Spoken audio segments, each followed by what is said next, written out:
Hello बच्चों, तो हम चलते हैं अगले पैराग्राफ पे DPP 26 के। उसमें ये बोला है कि ये जो भारतीय नागरिक सुरक्षा संहिता बिल BNSS जो पार्लियामेंट में प्रेजेंट हुआ है with in the parliamentary standing committee, उन्होंने पुलिस कस्टडी को बियॉन्ड इनिशियल डेज अलाउ किया है 15 डेज़ की रिमांड के। अनलाइक द एग्जिस्टिंग प्रोविजन जो कि CRPC में बना है, इसमें लैक करता है phrase otherwise than the custody of police, suggesting an extension of police custody by a magistrate beyond 15 initial days.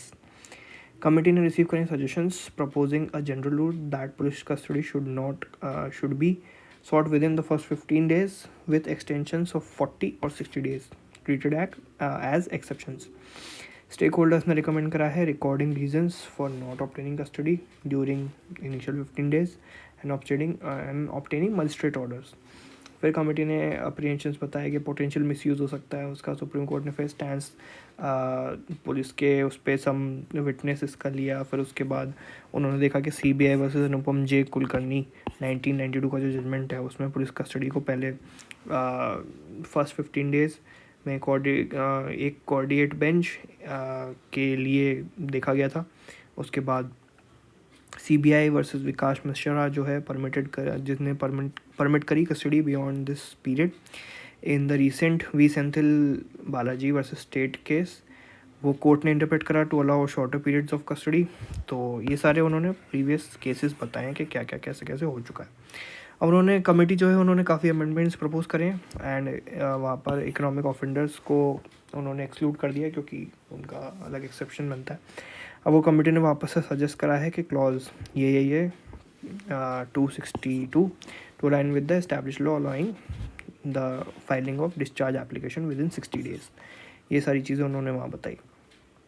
Electronic modes की बात करी, कॉशनरी मेजर्स की बात करी। ऑपोजिंग लीडर्स ने इंक्लूडिंग कांग्रेस पार्टी के Adhir Ranjan Chowdhury express dissent criticising the clause 43 sub clause 3 on arrest procedures, citing concerns about the use of handcuffs, which he argued violated human dignity.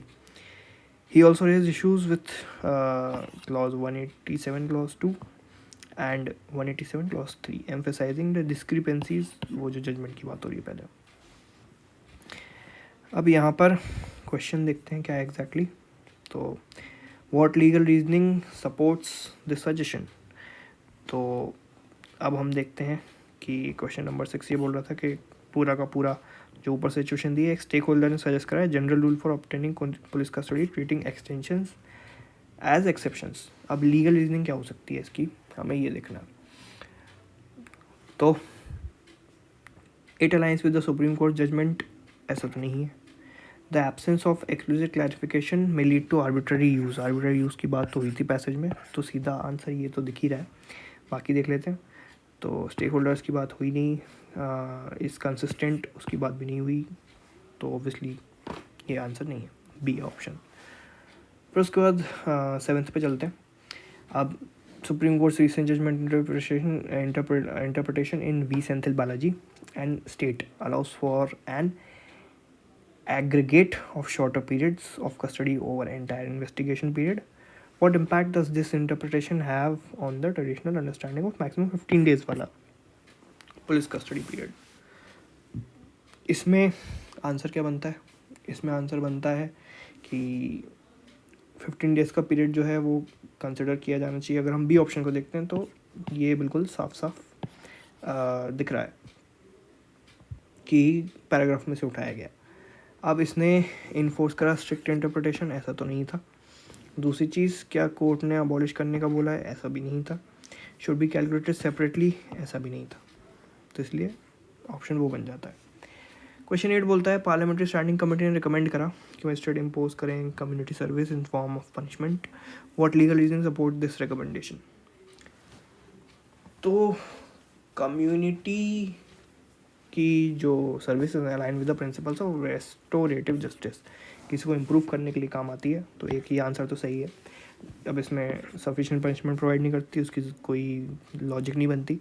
तो reduce burdens on prison, ऐसा भी नहीं है, कहीं बात नहीं हुई। कम्युनिटी सर्विस ग्लोबली, ऐसा भी कुछ बात नहीं हुई। तो आंसर बन गया ए। अब अधीर रंजन चौधरी ने अगर अपनी डिसेंट करी है व्हाट लीगल रीजनिंग इसको सपोर्ट करती है, डिसअप्रूवल को। तो अब इस पे चलते हैं कि the clause contradict supreme court का judgment in this particular case, argues for stricter arrest procedures, ऐसा भी नहीं बोला उसने, क्योंकि उसने उसका उल्टा ही बोला था। The clause enhances citizen welfare, ऐसा भी नहीं है। हैंडकफिंग इज नेसेसरी मेजर, ये भी उसने नहीं बोला, इसका उल्टा ही बोला था। तो आंसर बन जाता है एलिमिनेशन मेथड से ए। क्वेश्चन नंबर 10 पर चलते हैं। कमिटी ने सजेस्ट करा clause to allow discharge application within 60 days from the date of document supply. इसकी लीगल रीजनिंग क्या हो सकती है? इसमें अब हम जब जाएंगे तो ऑप्शन ए जो है, aligning with establish law ensures procedural consistency, ये तो सही लग रहा है। The existing time frame for discharge application is too restrictive, ये तो कहीं बोला ही नहीं। Document supplies more relevant starting point, ये भी नहीं बोला। 60 डेज इज आर्बिट्री, ये तो उल्टा ही जा रहा है, तो हमें तो सपोर्ट करना है, तो इसलिए आ गया